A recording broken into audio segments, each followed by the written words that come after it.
Safety and fire engineering ലോകമെമ്പാടും ഏറ്റവും അധികം ഡിമാൻഡഡ് ആയിട്ടുള്ള ഒരു കോഴ്സാണിത്. അത് ഏതാണ്ട് ആദിമ സംസ്കാരിക കാലഘട്ടം എടുത്തു കഴിഞ്ഞാൽ റോമിലൊക്കെ ആദ്യമായിട്ട് ഫയർ ബ്രിഗേഡുകൾ സ്റ്റാർട്ട് ചെയ്യുന്നത് റോം സംസ്കാര കാലഘട്ടത്തിലാണ്. റോമിലും ഗ്രീസിലും അതുപോലെ തന്നെ സിന്ധു നദീതട സംസ്കാരിക കാലഘട്ടത്തിലൊക്കെ തീ ഉപയോഗിക്കാൻ തുടങ്ങിയപ്പോൾ തൊട്ട് ഈ മേഖലയിൽ പ്രവർത്തനങ്ങളുണ്ടായി. ആദ്യകാലത്ത് റോമിലും ഗ്രീസിലും ഒക്കെ ചൈനയിലുമൊക്കെ ആദിമ സംസ്കാരിക കാലഘട്ടത്തിൽ വെള്ളവും മണലും ഉപയോഗിച്ചുകൊണ്ട് ഉള്ള ഒരു പ്രിമച്വർ പമ്പിംഗ് സിസ്റ്റത്തിലൂടെ അഗ്നിയെ കൺട്രോൾ ചെയ്യാൻ ശ്രമിച്ചിരുന്നുവെങ്കിൽ ഇന്ന് പിന്നീട് ഇൻഡസ്ട്രിയലൈസേഷൻ്റെ കാലമായപ്പോഴത്തേക്കും വ്യവസായവൽക്കരണത്തിൻ്റെ കാലമായപ്പോഴത്തേക്കും അതിൽ വലിയ തോതിൽ ഒരു വർധനമുണ്ടായി. കാരണം വ്യവസായശാലകളിലൊക്കെ തീപിടുത്തമുണ്ടാകാൻ തുടങ്ങി. അതിനപ്പുറത്തേക്ക് വ്യാവസായികവൽക്കരണത്തിൻ്റെ കാലമായപ്പോൾ വെറും ഫയർ പ്രിവെൻഷൻ എന്നതിനപ്പുറത്തേക്ക് ഹസാഡിയസ് ആയിട്ടുള്ള നിരവധി കെമിക്കലുകൾ ഉപയോഗിക്കാൻ തുടങ്ങി. ആ കെമിക്കലിൻ്റെ ലീക്കേജുകൾ, അതുപോലെ തന്നെ ഫയർ പ്രിവെൻഷൻ, അതുകൂടാതെ മറ്റു പലതരത്തിലുള്ള അപകടങ്ങൾ ഉണ്ടാകാൻ തുടങ്ങി. അപ്പോൾ ഇതൊക്കെ ഫയർ റെസ്ക്യൂ എന്നതിനപ്പുറത്തേക്ക്, ഫയർ ആൻഡ് റെസ്ക്യൂ എന്നതിനപ്പുറത്തേക്ക് safety and fire and rescue എന്ന രീതിയിലേക്ക് ആ തൊഴിലിടം പതുക്കെ ഒന്ന് മാറി. ആ സാധ്യതകൾ എൻജിനീയറിംഗ് മേഖലയായിട്ട് പിന്നീട് മാറുകയാണ് ഉണ്ടായത്. അതൊരു പഠന തൊഴിൽ മേഖലയായിട്ട് വന്നു കഴിഞ്ഞപ്പോൾ നമുക്ക് വിപുലമായ സാധ്യതകൾ, ചെറിയ കോഴ്സുകൾ മുതൽ ബിടെക് എംടെക് വരെയുള്ള വിപുലമായ സാധ്യതകളാണ് ഈ തൊഴിലിടത്തിൽ നമുക്ക് കോഴ്സുകളിലൂടെ ലഭ്യമായിട്ടുള്ളത്. ഏതാണ്ട് ഇന്ത്യയിൽ തന്നെ നമ്മൾ നോക്കിക്കഴിഞ്ഞാൽ അറിയാം, ഭോപ്പാൽ ദുരന്തത്തിന് ശേഷമാണ് ഒരു സേഫ്റ്റി മാനേജ്മെൻറ്റ് സിസ്റ്റം നമുക്ക് പ്രധാനമായിട്ടും ഉണ്ടാകാൻ തുടങ്ങിയത്. അതുപോലെ തന്നെ അമേരിക്കയിൽ വളരെ വർഷങ്ങൾക്ക് മുമ്പ് ഉണ്ടായ 146ഓളം പേർ മരണപ്പെട്ട ഒരു ഫാക്ടറിയിലെ തീപിടുത്തത്തെ തുടർന്നാണ് ഒരു സേഫ്റ്റി മാനേജ്മെൻറ്റ് സിസ്റ്റം അമേരിക്കയിൽ ശക്തമായിട്ട് അവതരിപ്പിക്കപ്പെടാൻ തുടങ്ങിയത്. ഇന്ത്യയിൽ അത് ഭോപ്പാൽ ദുരന്തത്തിന് ശേഷമാണെങ്കിൽ ബിൽഡിങ്ങുകളൊക്കെ നിർമ്മിക്കുന്നതുമായിട്ട് ബന്ധപ്പെട്ട ഒരു സേഫ്റ്റി സിസ്റ്റം, ഒരു സ്റ്റാൻഡർഡൈസേഷൻ സിസ്റ്റത്തിലുള്ളൊരു സ്റ്റാൻഡർഡൈസേഷൻ നമ്മൾ രാജ്യത്തും ഉണ്ടാകാൻ തുടങ്ങി. ഓയിൽ ആൻഡ് ഗ്യാസ് മേഖലയിൽ പ്രവർത്തിക്കുമ്പോൾ അവിടെയും നിരന്തരം അപകടങ്ങൾക്കുള്ള സാധ്യതകളുണ്ട്. ട്രെയിനുകൾ ഓടുമ്പോൾ അതിൽ അപകടങ്ങൾ ഉണ്ടാകാനുള്ള സാധ്യതകളുണ്ട്. അവിടെ ഇൻഡസ്ട്രിയൽ റവല്യൂഷൻ വലിയ തോതിൽ നമ്മുടെ രാജ്യത്ത് അവതരിപ്പിക്കപ്പെട്ട സ്വാതന്ത്ര്യാനന്തര കാലഘട്ടത്തിലാണ് ശരിക്കും നമ്മൾ ഈ സേഫ്റ്റിയെ പറ്റി കൂടുതലായിട്ട് ചിന്തിച്ചു തുടങ്ങിയത്. ഇൻഡസ്ട്രിയൽ സേഫ്റ്റിയിൽ തന്നെ വെന്റിലൈസേഷൻ പോലുള്ള മേഖലകൾ, അതുപോലെ തന്നെ മറ്റ് രീതിയിലുള്ള ചില മാറ്റങ്ങൾ നമുക്ക് ഉണ്ടാകേണ്ടി വന്നു. അതിലേറ്റവും പ്രധാനപ്പെട്ട ഒന്നാണ് ഫയർ അലാം എന്ന് പറയുന്നത്. അതായത് തീപിടുത്തം ഉണ്ടായിക്കഴിഞ്ഞാൽ അത് കൃത്യമായിട്ട് അലാമിലൂടെ ലോകത്തെ അറിയിക്കുന്ന, സേഫ്റ്റി സെൻറ്റേഴ്സിൽ അറിയിക്കുന്ന തരത്തിലുള്ള സംവിധാനങ്ങൾ അവതരിപ്പിക്കാൻ തുടങ്ങി. അതായത് നമ്മൾ ഒരു എൻജിനീയറിംഗ് ബ്രാഞ്ചായിട്ട് പ്രിവെൻഷൻ കൂടി ഇതിൻ്റെ ഭാഗത്തിലേക്ക് വരാൻ തുടങ്ങി. അത് അപകടം ഉണ്ടായി കഴിയുമ്പോൾ റെസ്ക്യൂ നടത്തുക എന്നതിനപ്പുറത്തേക്ക് സേഫ്റ്റി, അപകടമുണ്ടാകാതെ സംരക്ഷിക്കുന്ന തരത്തിലേക്ക് ഒരു ഒക്കുപേഷണൽ സേഫ്റ്റി എന്ന രീതിയിലേക്ക് കൂടെ സേഫ്റ്റി ആൻഡ് ഫയർ എഞ്ചിനീയറിംഗ് മേഖല മാറുകയാണ്. അവിടെ അതിന് ഉതകുന്ന തരത്തിലുള്ള വിവിധങ്ങളായിട്ടുള്ള മെഷീനുകൾ, അങ്ങനെയാണ് ഫയർ എഞ്ചിൻ പോലെയുള്ള മെഷീനുകൾ ലോകത്ത് അവതരിപ്പിക്കപ്പെട്ടത്. അതേപോലെ തന്നെ ഫയർ എക്സ്റ്റിങ്ക്വിഷർ പോലുള്ള ഉപകരണങ്ങൾ ഉപയോഗിക്കാൻ തുടങ്ങിയത്. ഇങ്ങനെ നിരവധിയായിട്ടുള്ള സാധ്യതകൾ അവിടെ കണ്ടെത്താനും അത്തരത്തിലുള്ള സേഫ്റ്റി മെഷേഴ്സിനെ യൂസ് ചെയ്യുന്നതിനുമുള്ള സംവിധാനങ്ങൾ അവതരിപ്പിക്കപ്പെട്ടത് അവിടെയാണ്. അപ്പോൾ വെറും റെസ്ക്യൂ എന്ന നിലയിൽ നിന്നിരുന്നുവെങ്കിൽ അതിൽ നിന്ന് പ്രിവെൻഷൻ എന്ന രീതിയിലേക്ക് വന്നപ്പോൾ നമ്മുടെ ഒരു സസ്റ്റൈനബിൾ ഡെവലപ്മെൻറ്റിൻ്റെ ഭാഗമായിട്ട് ഈ ഒരു മേഖല, ഫയർ ആൻഡ് സേഫ്റ്റി എന്ന മേഖല മാറുകയാണ്. ഇവിടെ കോഴ്സുകൾ നടത്തുന്ന നിരവധി സ്ഥാപനങ്ങളുണ്ട്. ചെറിയ ചെറിയ കോഴ്സുകൾ ആർക്ക് വേണമെങ്കിലും പോകാൻ സാധിക്കും. 10ാം ക്ലാസ് കഴിഞ്ഞവർക്ക് ചെറിയ സർട്ടിഫിക്കേഷൻ പ്രോഗ്രാം പോലെയുള്ള NSQF പ്ലാറ്റ്ഫോമിലൊക്കെ വരുന്ന നിരവധി പ്രോഗ്രാമുകൾ ചെയ്യാമെങ്കിൽ ഡിപ്ലോമ പ്രോഗ്രാമുകൾ നമുക്ക് ലഭ്യമാണ്. അതും കൂടാതെ ഡിഗ്രി പ്രോഗ്രാം വരുമ്പോൾ പ്രധാനമായിട്ടും ബിടെക് പ്രോഗ്രാമാണ്. ഇന്ത്യയിലെ തന്നെ ഏറ്റവും നല്ല കരിക്കുലമുള്ളൊരു പ്രീമിയം ഇൻസ്റ്റിറ്റ്യൂട്ട് തന്നെയാണ് നമുക്ക് കേരളത്തിലുള്ള Cochin university of science and technology. അവിടെ ഈ ഒരു ഫയർ പ്രിവെൻഷനുമായിട്ട് ബന്ധപ്പെട്ട്, സേഫ്റ്റിയുമായി ബന്ധപ്പെട്ട ബിടെക് പ്രോഗ്രാമുകൾ വളരെ ഡിമാൻഡഡ് ആണ്. അഡ്മിഷൻ കിട്ടണമെങ്കിൽ അവരുടെ കുസാറ്റിൻ്റെ എൻട്രൻസിൽ നല്ല സ്കോറോടുകൂടി പാസ്സായ കുട്ടികൾക്ക് മാത്രമേ അഡ്മിഷൻ കിട്ടൂ. കാരണം തൊഴിലിടങ്ങൾ വളരെ വിപുലമാണ്. ഓയിൽ ആൻഡ് ഗ്യാസുമായിട്ട് ബന്ധപ്പെട്ട മേഖലകൾ, ONGCയും BPCLും അടക്കമുള്ള വിവിധങ്ങളായിട്ടുള്ള പെട്രോളിയം ഗ്യാസ് ഇൻഡസ്ട്രി ഒരു തൊഴിലിടമാണ്.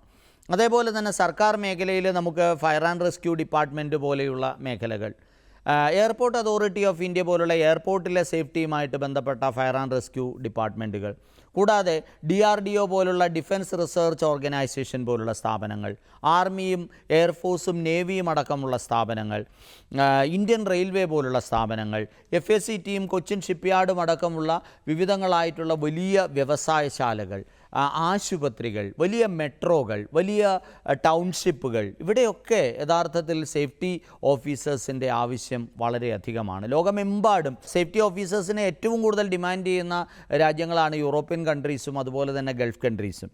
വളരെ ചെറിയൊരു സർട്ടിഫിക്കേഷൻ പ്രോഗ്രാം ഉണ്ടെങ്കിൽ പോലും വളരെ പെട്ടെന്ന് തന്നെ ഇപ്പോൾ നെബോഷ്, അയോഷ് പോലെയുള്ള പ്രോഗ്രാമുകളൊക്കെ ഈ സേഫ്റ്റിയുമായിട്ട് ബന്ധപ്പെട്ട, ഇൻഡസ്ട്രിയൽ സേഫ്റ്റിയുമായി ബന്ധപ്പെട്ട ചെറിയ ഷോർട്ട് ടേം പ്രോഗ്രാമുകളാണ്. ഇതുണ്ടെങ്കിൽ തന്നെ കുട്ടികൾക്ക് ഗൾഫ് കൺട്രീസിലൊക്കെ ഒരു തൊഴിലിലേക്ക് കടന്നു ചെല്ലുന്നതിന് ഇന്ന് ബുദ്ധിമുട്ടില്ല. ഓയിൽ ഇൻഡസ്ട്രീസിലൊക്കെ മസ്റ്റായിട്ട് ടെക്നീഷ്യൻസിനെ വേണം, എഞ്ചിനീയേഴ്സിനെ വേണമെന്നുള്ളത് മാൻഡേറ്ററി ആയതുകൊണ്ട് തന്നെ തീർച്ചയായിട്ടും അവിടേക്ക് വളരെ അധികം സാധ്യതകളുണ്ട്. UK-യും മറ്റ് യൂറോപ്യൻ കൺട്രീസിലുമൊക്കെ ധാരാളം അവസരങ്ങളുണ്ട്, കാനഡയിലുണ്ട്, ഓസ്ട്രേലിയയിൽ ധാരാളം അവസരങ്ങളുണ്ട്. ഇതൊക്കെ അവരുടെ ഓരോ രാജ്യത്തിൻ്റെയും ഒരു ജോബ് ഫോർകാസ്റ്റിംഗ് സൈറ്റ് നമ്മൾ നോക്കിക്കഴിഞ്ഞാൽ നമുക്ക് മനസ്സിലാക്കാൻ കഴിയും. നമ്മൾ പഠിച്ചിറങ്ങുന്ന ഒരു 4 വർഷം കഴിഞ്ഞ് അല്ലെങ്കിൽ 3 വർഷം കഴിഞ്ഞ് അവിടെ ഉണ്ടാകാൻ പോകുന്ന ഓപ്പണിങ്സ് എത്രമാത്രമാണ്, അതിനെന്തൊക്കെ ക്രൈറ്റീരിയകളാണ് നമ്മൾ ഫുൾഫിൽ ചെയ്യേണ്ടത്. ഇത്തരത്തിലുള്ളൊരു തയ്യാറെടുപ്പ് നടത്തി കഴിഞ്ഞാൽ അവിടെ സാധ്യതകളുടെ ഒരു വലിയ ലോകം നമുക്ക് മുമ്പിൽ തുറക്കും. അതേപോലെ തന്നെ മറ്റൊരു പ്രധാന മേഖല ഇതിൻ്റെ റിസർച്ച് ആൻഡ് ഡെവലപ്മെൻറ്റ്. ഈ മേഖലയിൽ പുതിയ പുതിയ കണ്ടെത്തലുകൾ വേണം. കെമിക്കൽ ലീക്കേജ് ഉണ്ടാകുന്ന സമയത്ത് അല്ലെങ്കിൽ അത്തരത്തിലുള്ള ഹസാഡിയസ് ആയിട്ടുള്ള പ്രോഡക്റ്റുകൾ ലീക്ക് വന്നു കഴിഞ്ഞാൽ അതിനെ നിർവീര്യമാക്കുന്നതിനുള്ള കെമിക്കൽ എഞ്ചിനീയറിങ്ങുമായിട്ട് ബന്ധപ്പെട്ട മേഖലകൾ, മെക്കാനിക്കൽ എഞ്ചിനീയറിങ്ങുമായിട്ട് ബന്ധപ്പെട്ട മേഖലകൾ ഒക്കെ ഇവിടെ പരിഗണിക്കപ്പെടുന്നുണ്ട് എന്നുള്ളതാണ് വാസ്തവം. ഇനി ആധുനിക കാലഘട്ടത്തിൽ വളരെ ഉയരമുള്ള കെട്ടിടങ്ങളിലേക്കൊക്കെ നമുക്ക് വെള്ളം പമ്പ് ചെയ്ത് വിടുന്നതിന് കഴിയുന്ന തരത്തിലുള്ള മോട്ടോറുകൾ നമുക്ക് ആവശ്യമായിട്ട് വരാം. അതുപോലെ തന്നെ ക്രെയിനുകൾ ആവശ്യമായിട്ട് വരാം. അതേപോലെ തന്നെ വളരെ പ്രധാനപ്പെട്ട മറ്റൊരു മേഖല നമുക്കിവിടെ കാണാൻ കഴിയുന്നത്, ഇന്ന് നമ്മളുടെ ലോകം വളരെ വേഗത്തിൽ വികസിച്ചുകൊണ്ടിരിക്കുന്നു, കൺസ്ട്രക്ഷനുകൾ വളരെ കോംപ്ലിക്കേഷൻ ആയിക്കൊണ്ടിരിക്കുന്നു. ഇത്തരത്തിലുള്ള സാഹചര്യങ്ങളൊക്കെ വരുമ്പോൾ ഫയർ ആൻഡ് റെസ്ക്യൂ സേഫ്റ്റി എന്ന മേഖലയിൽ പ്രവർത്തിക്കുമ്പോൾ അതിൽ ഈ ആർട്ടിഫിഷ്യൽ ഇൻ്റലിജൻസിൻ്റെയും മെഷീൻ ലേണിങ്ങിൻ്റെയൊക്കെ ഉപയോഗത്തെ കൂടെ ഉപയോഗപ്പെടുത്തിക്കൊണ്ട് ഉള്ള പ്രവർത്തനങ്ങൾ വരികയാണ്.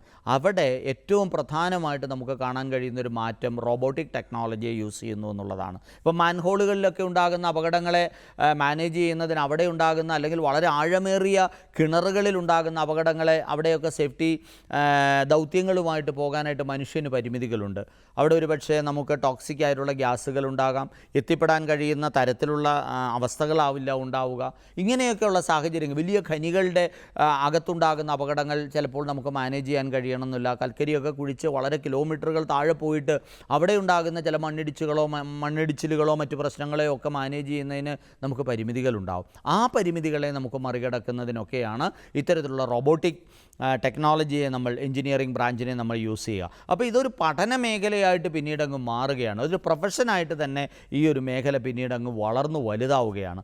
കാരണം വളരെ ഫാസ്റ്റ് മൂവ്, കാരണം ഈ റാപ്പിഡ് ഇൻഡസ്ട്രിയലൈസേഷൻ്റെ ഒരു ലോകത്താണ് നമ്മൾ ജീവിക്കുന്നത്. വളരെ വേഗത്തിലാണ് ലോകം വ്യാവസായികവൽക്കരണ മേഖലയിൽ പ്രവർത്തിച്ചുകൊണ്ടിരിക്കുന്നത്. റോഡ് സേഫ്റ്റിയുമായിട്ട് ബന്ധപ്പെട്ടായാലും അപകടങ്ങളുമായിട്ട് ബന്ധപ്പെട്ട് നമ്മൾ പറയുമ്പോഴത്തേക്ക് അതിനകത്ത് റോഡ് അപകടങ്ങളും ട്രെയിൻ അപകടങ്ങളും പ്ലെയിൻ അപകടങ്ങളും ഒക്കെ ഉണ്ടാകും. കടലിൽ, കപ്പലുകളിൽ സേഫ്റ്റി എഞ്ചിനീയേഴ്സിനെ ആവശ്യമാണ്, കാരണം അവിടെയും അപകടങ്ങളുണ്ടാകും. അപ്പോൾ ഇതിൻ്റെയൊക്കെ പ്രിക്കോഷൻസ് നടത്തുകയും കൃത്യമായ സേഫ്റ്റി ഓഡിറ്റ് നടത്തുകയും ചെയ്യുന്ന അവസരങ്ങൾ ഹോസ്പിറ്റലുകളിൽ, വലിയ ഷോപ്പിംഗ് മാളുകളിൽ ഒക്കെ ഈ പറയുന്ന ഒരു തൊഴിലിടത്തിൻ്റെ പ്രസക്തി ഏറെയാണ്. കണ്ടിന്യൂസ് മോണിറ്ററിങ് വളരെ പ്രധാനപ്പെട്ടൊരു ഘടകമാണ്. അല്ലാതെ നമ്മളൊരു വൺ ടൈം ഇൻസ്റ്റാൾ ചെയ്ത് മാറിയിട്ട് കാര്യമില്ല. ഈ മെഷീൻസ് റുട്ടീനായിട്ട് പ്രവർത്തിക്കുന്നുണ്ടോ എന്ന് അന്വേഷിച്ചുകൊണ്ടിരിക്കണം. ഇവിടെയാണ് പ്രധാന സാധ്യതകൾ നമ്മുടെ മുമ്പിലുള്ളത്. അപ്പോൾ സംസ്ഥാന സർക്കാരിൻ്റെ കാര്യം എടുത്തു കഴിഞ്ഞാൽ നമുക്ക് ഫയർ ആൻഡ് റെസ്ക്യൂ ഡിപ്പാർട്ട്മെൻ്റ് ഉണ്ട്, കേരള സ്റ്റേറ്റ് ഗവൺമെൻറ്റിന്. അവിടെ നമുക്ക് ജോലിക്ക് അപേക്ഷിക്കാനായിട്ട് അവസരങ്ങളുണ്ട്. അവർ നടത്തുന്ന ഒരു ഡിപ്ലോമ പ്രോഗ്രാമും അവൈലബിൾ ആണ്, certification diploma programme. Kerala fire and rescue ഡിപ്പാർട്ട്മെൻറ്റിൻ്റെ നേതൃത്വത്തിൽ തൃശ്ശൂരുള്ള ഫയർ ആൻഡ് റെസ്ക്യൂ അക്കാഡമി നടത്തുന്ന അതിമനോഹരമായ, വളരെ ഭംഗിയായിട്ട് ഡിസൈൻ ചെയ്തിട്ടുള്ള ഒരു കരിക്കുലമുള്ള ഒരു പ്രോഗ്രാമാണ് ഈ പറയുന്ന ഇൻഡസ്ട്രീസിലൊക്കെ വർക്ക് ചെയ്യാൻ താല്പര്യമുള്ള ആൾക്കാർക്ക് ചൂസ് ചെയ്യാൻ കഴിയുന്നൊരു പ്രോഗ്രാമാണ് ഇവിടെ നമുക്ക് ലഭ്യമായിട്ടുള്ളത്. അത് 1 മാസത്തെയും 3 മാസത്തെയും 6 മാസത്തെയൊക്കെ പ്രോഗ്രാമുണ്ട്. അതല്ല, കുറച്ചുകൂടി അഡ്വാൻസ്ഡ് ആയിട്ട് എഞ്ചിനീയറിംഗ് ബ്രാഞ്ചിൽ തന്നെ ഇത് പഠിച്ച് കുറേ കൂടെ മികവുറ്റൊരു കരിയർ ഡെവലപ്പ് ചെയ്യണമെന്ന് ആഗ്രഹിക്കുന്ന ഒരാൾക്ക് Cochin university of science and technology technology കുസാറ്റിൻ്റെ കാറ്റ് എക്സാമിനേഷൻ എഴുതിയിട്ട് അവിടെ +2 ഫിസിക്സ് കെമിസ്ട്രി മാത്സ് ഒരു സബ്ജക്റ്റായിട്ട് പഠിച്ച് പാസ്സായിട്ടുള്ളൊരു കുട്ടിക്ക് 50% മാർക്കോടെ പാസ് ഔട്ട് ആയിട്ടുള്ളൊരു കുട്ടിക്ക് കുസാറ്റിൽ വേണമെങ്കിൽ ഫയർ ആൻഡ് സേഫ്റ്റി പ്രോഗ്രാമിൽ ബിടെക് ചെയ്യാനും അവസരമുണ്ട്. അപ്പോൾ വളരെ പ്രധാനമായിട്ട്, കാരണം നമ്മുടെ ലോകമെന്ന് പറയുന്നത് പണ്ടെന്ന് പറഞ്ഞാൽ തീ കൊണ്ടുള്ള അപകടം അല്ലെങ്കിൽ അങ്ങനെയുള്ള അപകടങ്ങൾ മാത്രമായിരുന്നുവെങ്കിൽ ഇന്ന് അങ്ങനെയല്ല. മാൻമെയ്ഡ് ആയിട്ടുള്ള നിരവധി അപകടങ്ങൾ നമ്മുടെ ചുറ്റിലുമുണ്ട്. അതുപോലെ തന്നെ നാച്ചുറൽ ഡിസാസ്റ്റേഴ്സ് ധാരാളമുണ്ട്. ആ നാച്ചുറൽ ഡിസാസ്റ്റേഴ്സും മാൻമെയ്ഡ് ആയിട്ടുള്ള അപകടങ്ങൾ, ഇപ്പോൾ ഫോർ എക്സാമ്പിൾ നമ്മൾ പറയുകയാണെങ്കിൽ ഒരു ഗ്യാസ് കൊണ്ടുപോകുന്ന ഒരു വാഹനം, ഒരു വണ്ടി അപകടത്തിൽപ്പെട്ടു. അത് അപകടം ഉണ്ടാകുന്നത് എപ്പോഴും മനുഷ്യൻ്റെ അശ്രദ്ധ മൂലമാണ്. ആ മനുഷ്യൻ്റെ അശ്രദ്ധ മൂലമാണ് റോഡ് അപകടങ്ങൾ ഏറ്റവും കൂടുതൽ ഉണ്ടാകുന്നതെന്ന് നമുക്കറിയാം. അപ്പോൾ ഈ അശ്രദ്ധ മൂലം ഉണ്ടാകുന്ന അപകടങ്ങൾ, അത്തരത്തിലുള്ള അപകടങ്ങളെയൊക്കെ ഉണ്ടാകാൻ തുടങ്ങുന്നത് നമ്മുടെ ഇൻഡസ്ട്രിയലൈസേഷൻ്റെയും മൈനിങ്ങിൻ്റെയൊക്കെ വലിയ തോതിലുള്ള ഒരു ഉപയോഗം നമ്മളിലേക്ക് എത്തിയതിന് ശേഷമാണ്. അപ്പോൾ അവിടെ പുതിയ തൊഴിലിടങ്ങൾ അവതരിപ്പിക്കപ്പെടുന്നു. നാച്ചുറൽ കലാമിറ്റീസ് ധാരാളം ഉണ്ടാകാറുണ്ട്. ഭൂകമ്പം ഉണ്ടാകാറുണ്ട്, സുനാമി ഉണ്ടാകാറുണ്ട്, അതുപോലെ തന്നെ മണ്ണിടിച്ചിൽ, ഉരുൾപൊട്ടൽ പോലുള്ള സാധ്യതകൾ നമ്മുടെ രാജ്യത്തുണ്ട്. വിസ്ഫോടനം പോലെയുള്ള അപകടങ്ങൾ ഉണ്ടാവാറുണ്ട്. ഇവിടെയൊക്കെ ഡിഫറൻറ്റ് ടൈപ്പ് ഓഫ് നമ്മുടെ ഇടപെടലുകൾ പലതരത്തിലാണ് നമുക്കിവിടെ വേണ്ടി വരിക. ആ ഇൻ്റർവെൻഷൻ നമുക്ക് ഏത് രീതിയിൽ എവിടെ വേണമെന്നുള്ളതിനെക്കുറിച്ച് മുൻധാരണകൾ ഉണ്ടാക്കാൻ കഴിയുന്നൊരു മാനുവൽ പ്രിപ്പയർ ചെയ്യുന്ന മേഖലകൾ, റിസർച്ച് ആൻഡ് ഡെവലപ്മെൻറ്റ് എന്ന മേഖലയ്ക്കൊപ്പം തന്നെ അതിനു വേണ്ടിയിട്ടുള്ളൊരു മാനുവൽ പ്രിപ്പറേഷൻ വളരെ പ്രധാനപ്പെട്ടൊരു ഘടകമാണ്. മുൻകൂർ തയ്യാറാക്കി വെച്ചിട്ടുള്ള ഈ വളരെ പ്രിമച്യൂറായിട്ടുള്ള കാലഘട്ടത്തിലാണ് മണ്ണും വെള്ളവും കൂടെ കുഴച്ച് തീ അണയ്ക്കാൻ ഉപയോഗിച്ചുകൊണ്ടത്. ഒരുപക്ഷെ ഇന്നും വളരെ അപ്രാപ്യമായ ചില സ്ഥലങ്ങളിലൊക്കെ ഇത്തരത്തിൽ അപകടം ഉണ്ടാകുമ്പോൾ ഇന്നും fire and rescue department use ചെയ്യുന്നത് ഇതേ മെത്തേഡ് തന്നെയാണ്. കാരണം നമുക്ക് വെള്ളം കൊണ്ടുവന്ന് ഒഴിക്കാൻ പറ്റാത്ത, അല്ലെ വണ്ടി അങ്ങോട്ട് എത്തിക്കാൻ പറ്റാത്തൊരു സാഹചര്യം, തീപിടുത്തം ഉണ്ടാകുമ്പോൾ നമുക്കവിടെ ലഭ്യമായ വെള്ളം ഉപയോഗിച്ച് മണ്ണ് കുഴച്ച് ഉരുട്ടി എറിയുന്ന തരത്തിൽ നമുക്കത് കൺട്രോൾ ചെയ്യാൻ സാധിക്കും. അതുപോലെ തന്നെ ആൾക്കാരെ ഒരു കെട്ടിടത്തിൽ നിന്ന് രക്ഷപ്പെടുത്തുന്നതിന് കയറ് കെട്ടി, വടം കെട്ടി അവരെ ഇറക്കുന്ന സാഹചര്യങ്ങൾ കാണാറുണ്ട്. അപ്പോൾ വടം കെട്ടുന്നത് എങ്ങനെയാണ്, വടം കെട്ടേണ്ടത് എങ്ങനെയാണ്, ആ റിഗ്ഗിങ് എങ്ങനെയാണ് തുടങ്ങിയ കാര്യങ്ങളിൽ ഉൾപ്പെടെ പരിശീലനം. ഇതിൻ്റെ ഒപ്പം തന്നെ ഒക്കുപേഷണൽ ഹെൽത്തുമായിട്ട് ബന്ധപ്പെട്ടൊരു മേഖലയുണ്ട്. കാരണം ജനങ്ങൾക്ക് ഫസ്റ്റ് എയ്ഡ് കൊടുക്കേണ്ടി വരും, എമർജൻസി ക്രിട്ടിക്കൽ സിറ്റുവേഷൻ ഉണ്ടായിക്കഴിഞ്ഞാൽ അവരെ മാനേജ് ചെയ്യേണ്ടി വരും. ഇതെല്ലാം ഈ ഒരു തൊഴിൽ മേഖലയുടെ ഭാഗമാണ് എന്ന് ആദ്യം തിരിച്ചറിഞ്ഞിട്ടാകണം നമ്മൾ അങ്ങോട്ട് പോകണം. അപ്പം നല്ല ആരോഗ്യശേഷിയുള്ള, അലർജിക്കല്ലാത്ത, ഇപ്പം ഫയർ ആൻഡ് റെസ്ക്യൂ ഡിപ്പാർട്ട്മെൻറ്റിലൊക്കെ ജോലിക്ക് അപേക്ഷിക്കുന്ന ആൾക്കാർക്ക് നീന്തൽ വളരെ പ്രധാനപ്പെട്ടൊരു ഘടകം. കാരണം വെള്ളത്തിൽ അപകടം ഉണ്ടാകാം, കരയിൽ അപകടം ഉണ്ടാകാം, വ്യവസായശാലകളിൽ അപകടം ഉണ്ടാകാം, ഗ്യാസ് ലീക്ക് ചെയ്യുന്ന അവസ്ഥയാണ് ഉണ്ടാകുന്നതെങ്കിൽ അത്തരത്തിലുള്ള സാഹചര്യത്തെ എങ്ങനെയാണ് മാനേജ് ചെയ്യേണ്ടത് എന്നതിനെക്കുറിച്ചുള്ള വ്യക്തമായ ധാരണകൾ നമുക്കുണ്ടാവണം. വീടുകളിലൊക്കെ നമുക്ക് ഗ്യാസ് സിലിണ്ടറുകൾ പൊട്ടിത്തെറിച്ച് അപകടമുണ്ടാകുന്ന അവസരങ്ങളുണ്ടാകും. അപ്പോൾ അതിനെ മാനേജ് ചെയ്യുന്നതിന് എങ്ങനെയാണ് ഇടപെടേണ്ടത്, അല്ലെങ്കിൽ ഇതെങ്ങനെയാണ് മാനേജ് ചെയ്യേണ്ടത് തുടങ്ങിയ കാര്യങ്ങൾ ജനങ്ങളെ പഠിപ്പിക്കുന്ന തരത്തിലുള്ള, അവരെ അവബോധം ജനിപ്പിക്കുന്ന തരത്തിലുള്ള ഒരു പ്രവർത്തനങ്ങൾ, അതായത് ഒരു ബോധവൽക്കരണ പ്രവർത്തനങ്ങളും ഇതിൻ്റെ നമ്മുടെ ഈ പഠന തൊഴിൽ മേഖലയുടെ ഒപ്പം തന്നെ നടക്കുന്നൊരു കാര്യമാണ്. ഒരു ഡിസാസ്റ്റർ മാനേജ്മെൻറ്റ് എങ്ങനെയാണ് നടത്തേണ്ടത്. അപ്പോൾ നമുക്ക് ഡിപ്പാർട്ട്മെൻറ്റ് നോക്കിക്കഴിഞ്ഞാൽ ഇത്തരത്തിലുള്ള ഡിപ്പാർട്ട്മെൻറ്റുകളുടെ ഭാഗമായിട്ട് പ്രവർത്തിക്കുമ്പോൾ പലപ്പോഴും അവിടെ നീന്തൽ പരിശീലനം നടത്താറുണ്ട്. കാരണം കേരളത്തിലാണെങ്കിലും നമുക്ക് ഈ അടുത്ത കാലത്ത് വളരെയധികം പ്രളയങ്ങളുണ്ടായി. അപ്പോൾ പ്രളയമുണ്ടാകുമ്പോഴത്തേക്കും നീന്തൽ അറിയാത്ത ജനങ്ങൾ, അപ്പം ഇതൊക്കെ പ്രിക്കോഷൻ്റെ ഭാഗമാണ്, സേഫ്റ്റിയുടെ ഭാഗമാണ്. അപ്പം അങ്ങനെ ഇനി നമുക്ക് കറണ്ടില്ലാതെ വന്നു കഴിഞ്ഞാൽ എങ്ങനെയാണ് ആ സ്ഥലത്ത് നമ്മൾ ഇടപെടുക, വളരെ ക്രൂഷ്യലായിട്ടുള്ള ഇടപെടലുകൾ നടത്തേണ്ട ചില സാഹചര്യങ്ങൾ വരാറുണ്ട്. ഇപ്പം നമുക്ക് ഒരു വീടെല്ലാം അടച്ചു പൂട്ടി കിടക്കുകയാണ്, ആളകത്ത് വിട്ടുപോയി, അപ്പോൾ ഈ വാതിൽ തല്ലി പൊളിക്കേണ്ടി വരും. അപ്പോൾ അത് പൊളിക്കുന്നതിനുള്ള സംവിധാനങ്ങൾ, അങ്ങനെ ഇതെല്ലാം എഞ്ചിനീയറിംഗ് ബ്രാഞ്ചിൻ്റെ ഭാഗമായിട്ടാണ് ഈ എക്യുപ്മെൻറ്റ്സ് ഒക്കെ ഡെവലപ്പ് ചെയ്തു വരുന്നത്. ഒരു പൂട്ട് പൊളിക്കാനും അല്ലെങ്കിൽ ഒരു വാതിൽ പൊളിക്കാനും ഒക്കെയുള്ള സംവിധാനം ഉപയോഗിക്കുന്നത് നമ്മൾ ഫയർ ആൻഡ് റെസ്ക്യൂ ഡിപ്പാർട്ട്മെൻറ്റ് ഉപയോഗിക്കുന്നത് നമ്മൾ കണ്ടിട്ടുണ്ട്. അതുപോലെ തന്നെ തൂങ്ങി ഇറങ്ങുന്നതിനെ വടം കെട്ടുന്നത് നമ്മൾ കണ്ടിട്ടുണ്ട്. ഇതെല്ലാം ട്രെയിനിങ് ലഭിക്കേണ്ട കാര്യങ്ങളാണ്. വടം പൊട്ടാൻ പാടില്ല, അഴിഞ്ഞു പോകാൻ പാടില്ല.